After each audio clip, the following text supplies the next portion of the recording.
Guys, स्वागत है फिर से आपका शुक्ला एजुकेशन गैलेक्सी में। आज फिर से हम आपके सामने लेकर आए हैं एक नया पॉइंट, नया बिंदु, नई रचना, नई चीज, लेकिन है पुरानी।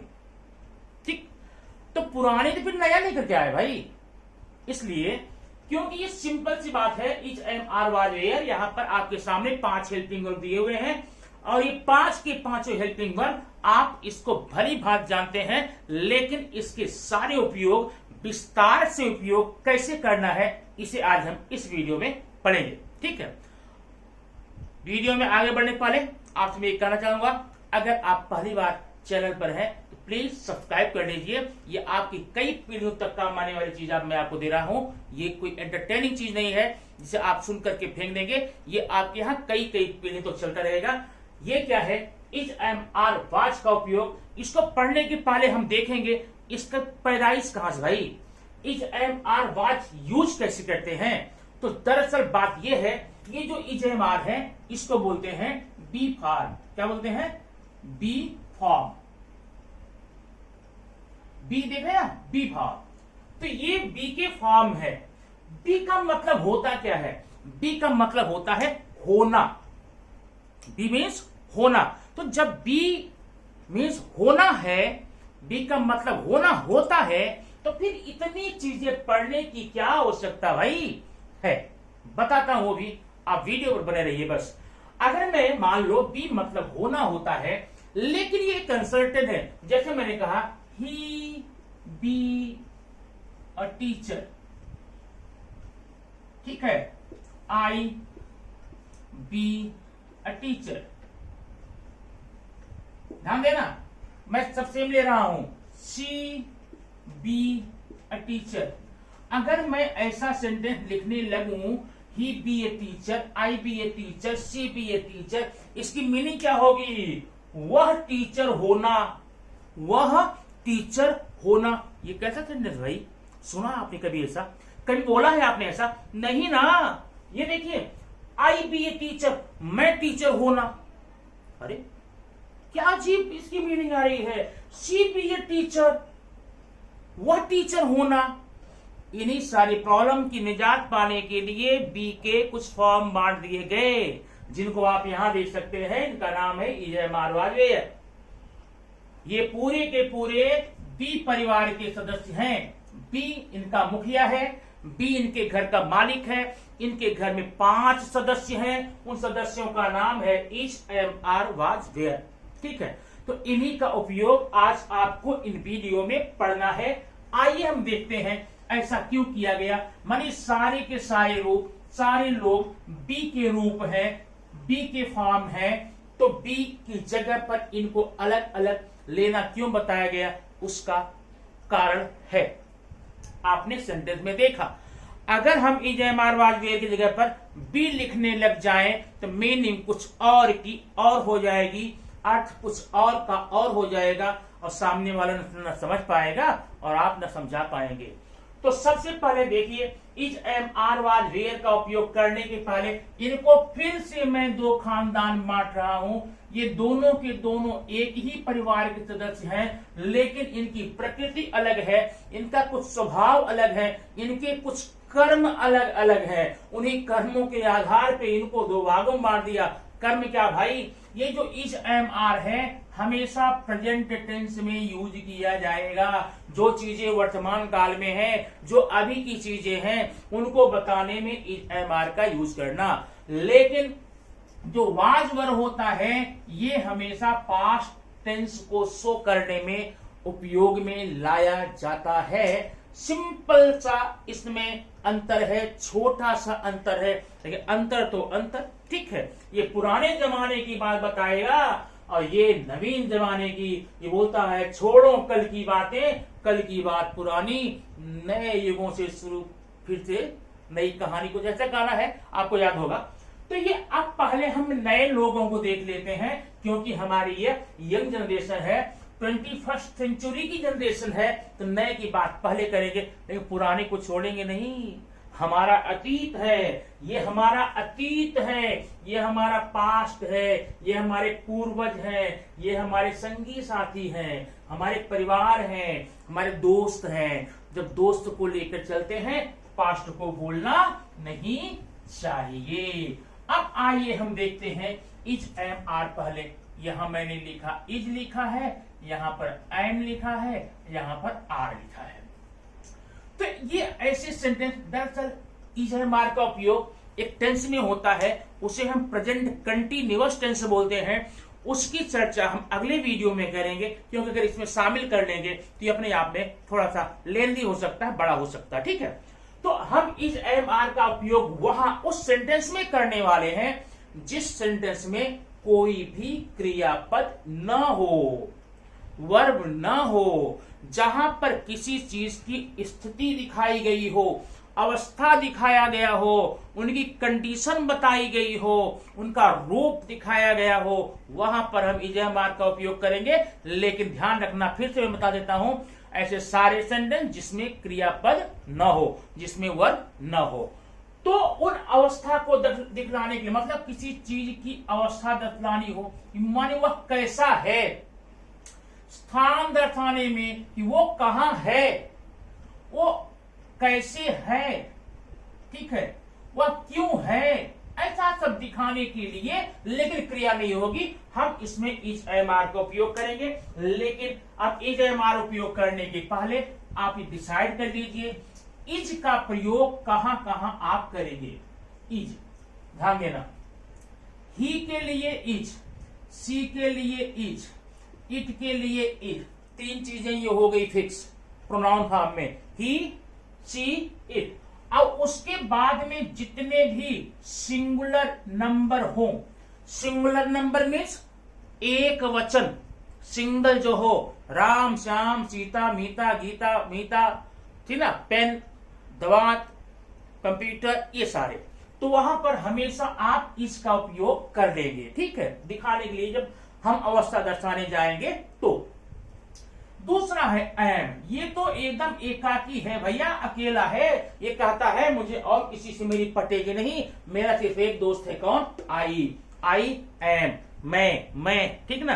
अब मैं के साथ अकेला इकलौता बना हुआ है ये, क्योंकि मैं तो मैं हूं ना, मैं फर्स्ट पर्सन होता हूं, आई एम द ब्रह्म, मैं ही ब्रह्म हूं, मैं ही ईश्वर हूं, मैं ही चेतन हूं, मैं ही सब कुछ हूं, मैं ही ब्रह्मांड हूं, इसीलिए इसके लिए अकेला आ गया एम। ठीक है, उसके बाद में बचा आर। आर का यूज कहां कहां करेंगे? पहली बात तो प्रोनाउन में दे का यूज जहां होगा वहां करेंगे, जहां वी होगा वहां करेंगे, दे और वी। उसके बाद में जितने भी प्लूरल नाउन आएंगे, ध्यान देना इस बात को, प्लूरल नाउन, बहुवचन जो होते हैं, अनेक वचन जो होते हैं, वहां पर आप प्लूरल नाउन का उपयोग करके सेंटेंस को लिखेंगे।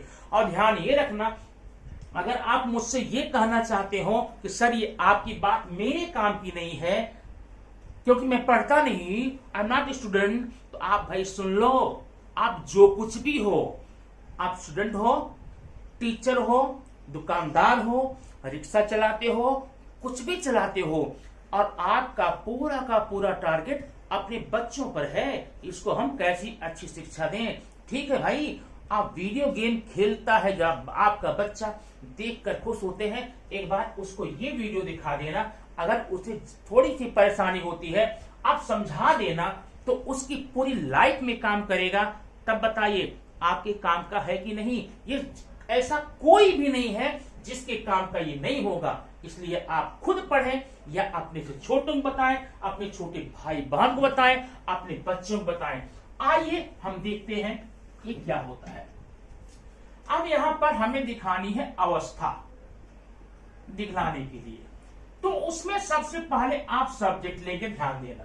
सब्जेक्ट सबसे पहले, सब्जेक्ट के पहले, अब सब्जेक्ट आपको यहां लिखकर दिया है। अगर सब्जेक्ट सिंगुलर है तो इज लेंगे, आई है तो एम लेंगे, अब प्लूरल है तो आर लेंगे, प्लस ही इज। अब देखो, ही इज एंड आर के बाद में यहां पर या तो कोई एडजेक्टिव वर्ड हो सकता है या तो नाउन हो सकता है। सिंपल सी बात, हो गया है आपका इतना नियम। पहले आप सब्जेक्ट लगा ही लेंगे, उसमें कोई दिक्कत है नहीं। उसके तुरंत बाद में आपको इजामार लगाना है, इजामार कैसे लगाना है ये आपको बता दिया, ठीक है। अब जरा देखना यहाँ पे, मैंने यहां लिखा, ध्यान देना, रीना एक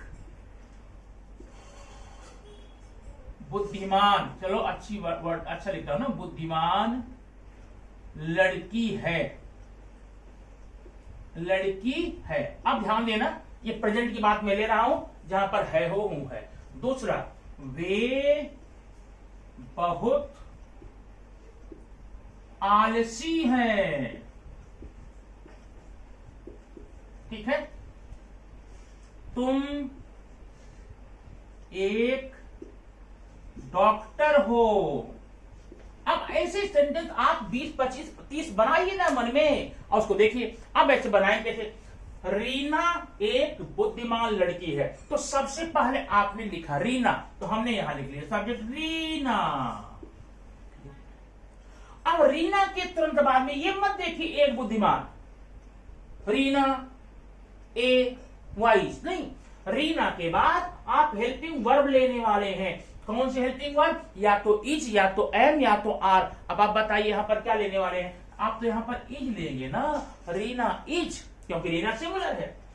अब रीना इज, आगे एडजेक्टिव या नाउन, तो Reena is a wise girl, Reena is a wise girl, ठीक है।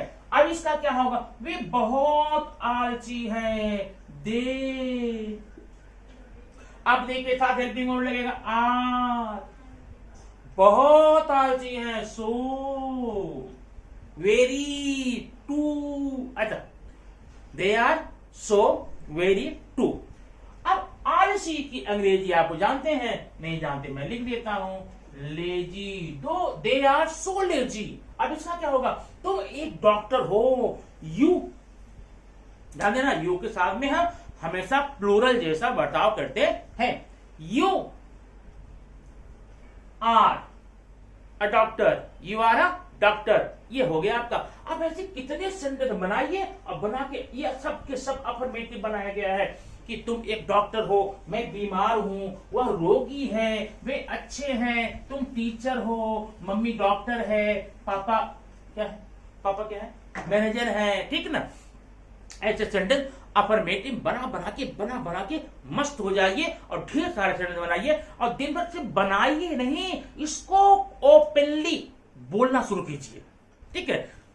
This is pen, you are my brother, she is my mother, they are my friends, you are a teacher, I am a student. इस प्रकार से ढेर सारे sentence बनाइए, तो कितना सिंपल है, आप अपने घर में बैठ के बनाइए भाई, ठीक है ना। पेन है ना, पेन इज ब्लैक, और ब्लैक है व्हाइट है, ब्लैक व्हाइट है जो बोलना, पेन इज व्हाइट, ठीक है ना। एंड कुछ यहां पर दिख नहीं रहा, मैं बताता आपको। वाह, तो इस प्रकार से आप ढेर सारे सेंटेंस लेकर के बनाइए। अब बारी आती है भाई मेरे नेगेटिव की आती है। नेगेटिव मतलब नकारात्मक होता है, ऐसे सारे वाक्य जिसमें इनकार छिपा हो, जिसमें इनकार लगा हो, जैसे तुम मेरे दोस्त नहीं हो, तुम मेरे दोस्त हो, एक यू आर माई फ्रेंड, तुम मेरे दोस्त नहीं हो। तो जब नहीं वर्ड आ गया, इसे नहीं के लिए आप सब्जेक्ट लेते हैं प्लस इज एम आर लेते हैं प्लस नॉट लगा लीजिए, बाकी नियम सेम है। सी इज नॉट एडजेक्टिव या फिर नाउन, इस प्रकार से आप यहां पर कर लेंगे ना। अब सेंटेंस आप सुनिए और उसको बनाइए। मैं एक टीचर नहीं हूं, I am not teacher, I am not a teacher. तुम मेरे दोस्त नहीं हो, you are not my friends, ठीक है। रीना बुद्धिमान लड़की नहीं है। अब कोई रीना नाम का होगा तो अपने बात मान लेना। रीना बुद्धिमान लड़की नहीं है, Reena is not a wise girl.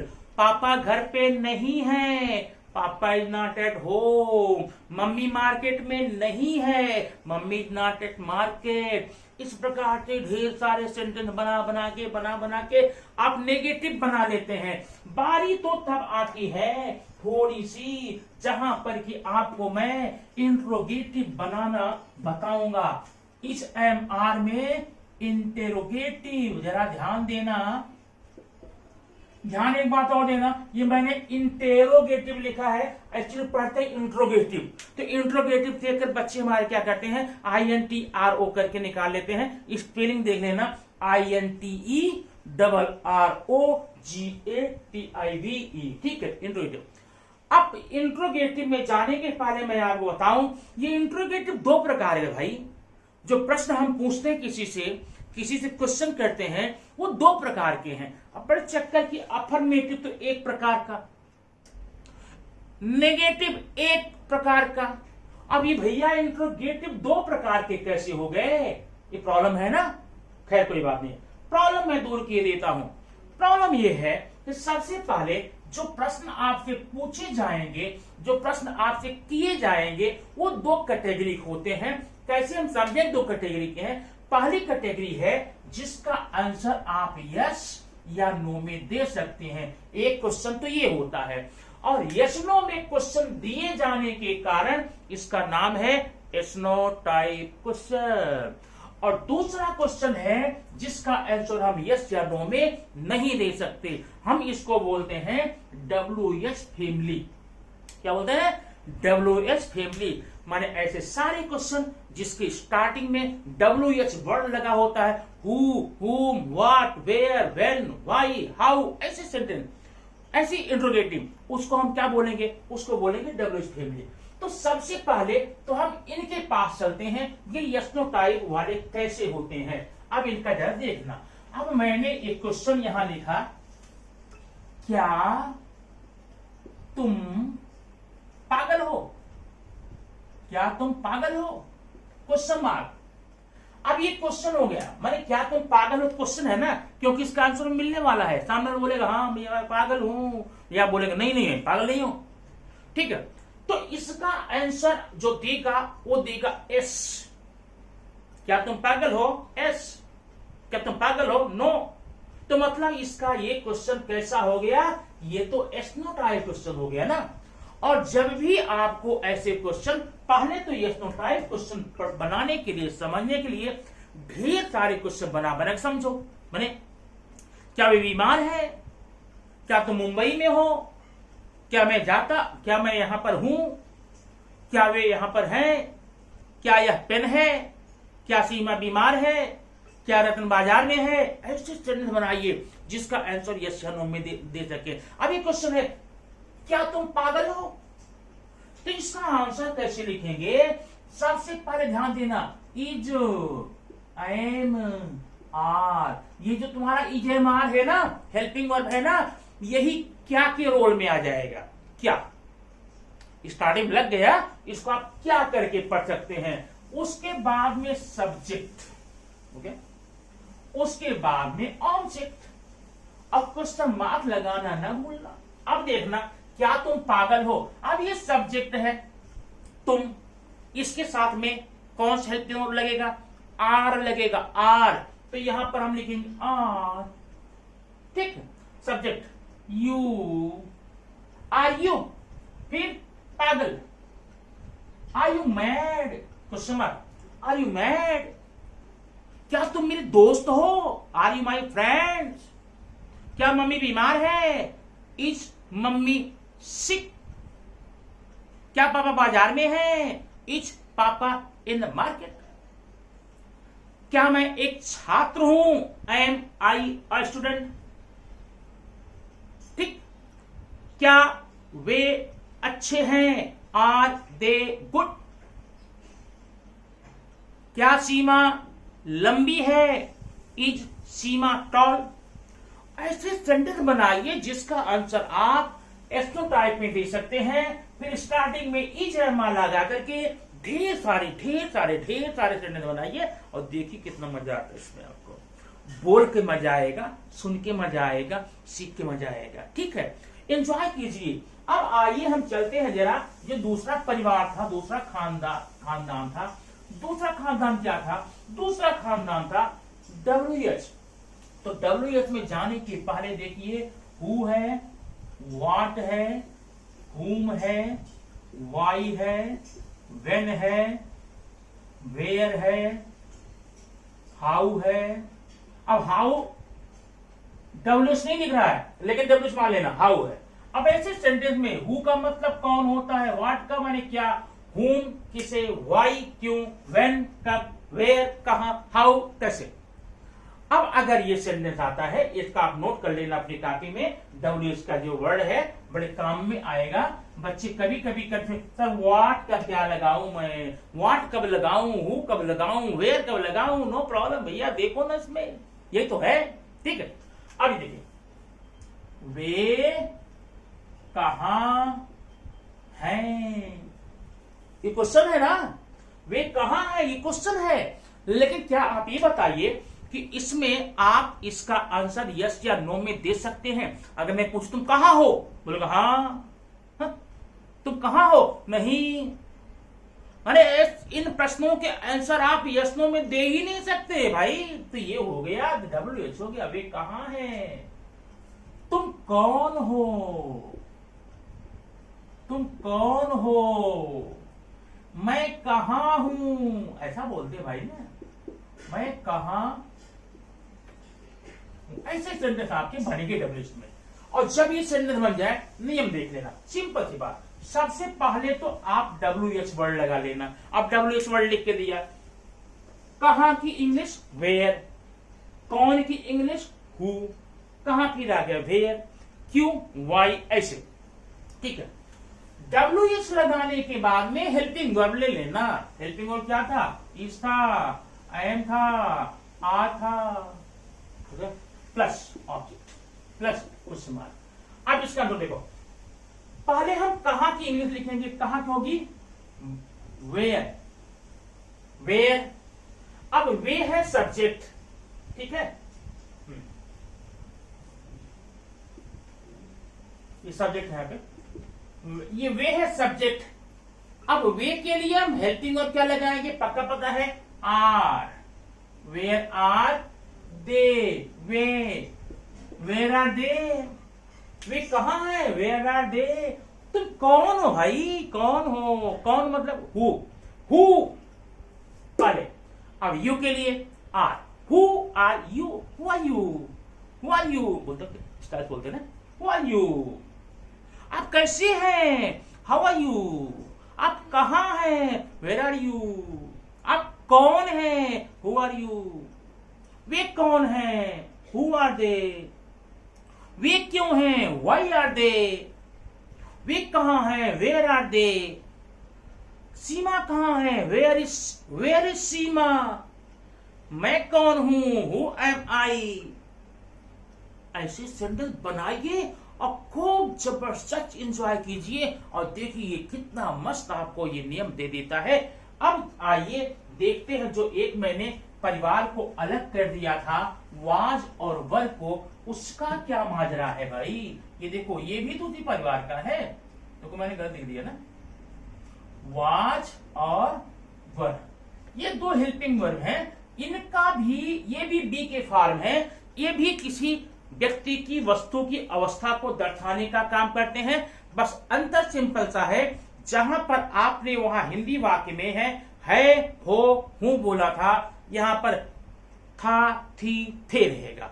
और सिंगुलर के लिए वाज लगा देना और प्लूरल के लिए वर लगा देना। देखो, वह बहुत चालाक है, सॉरी चालाक था।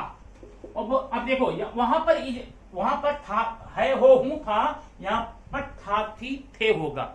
तो पूरा नियम वही लगाना, बस जहां जहां वाईजेएमआर का यूज किए थे, अफर्मेटिव में, नेगेटिव में, एक्सनोटाइप में, WH टाइप में, वहां पर सिंपली आप वाज वेयर का यूज कर लेना, आपका काम हो जाएगा। वह बहुत चालाक था, he was very clever. Negative में वह चालाक नहीं था, ही वॉज नॉट क्लेवर। ठीक है, इंट्रोगेटिव में क्या वह चालाक था, वाज ही क्लेवर, वह कौन था, हु वाज ही। इस प्रकार से आप ढेर सारे सेंटेंस बनाइए, प्रैक्टिस कीजिए, रिपीट कीजिए, और ये इंग्लिश स्पीकिंग की श्रृंखला यूं ही चलती रहेगी। आप लोगों का प्यार मिलता रहेगा, पढ़ते रहिए, एंजॉय करते रहिए। और हाँ, फिर मैं बता देता हूं, अगर आपके काम की चीज है आप जरूर पढ़ेंगे, और नहीं तो अपने भाई बहनों को ये जरूर बताइए, सिखाइए। गेम खेलने से अच्छा है, गेम खेलने से आंखें खराब होगी, टाइम खराब होगा, और मोबाइल भी खराब होगा। इसे देखने से सब कुछ खराब होते हुए भी पूरी लाइफ बन जाएगी, जिंदगी बन जाएगी। एंजॉय करोगे आप भी और आपका परिवार भी। Thank you very much. फिर मिलेंगे नेक्स्ट वीडियो में।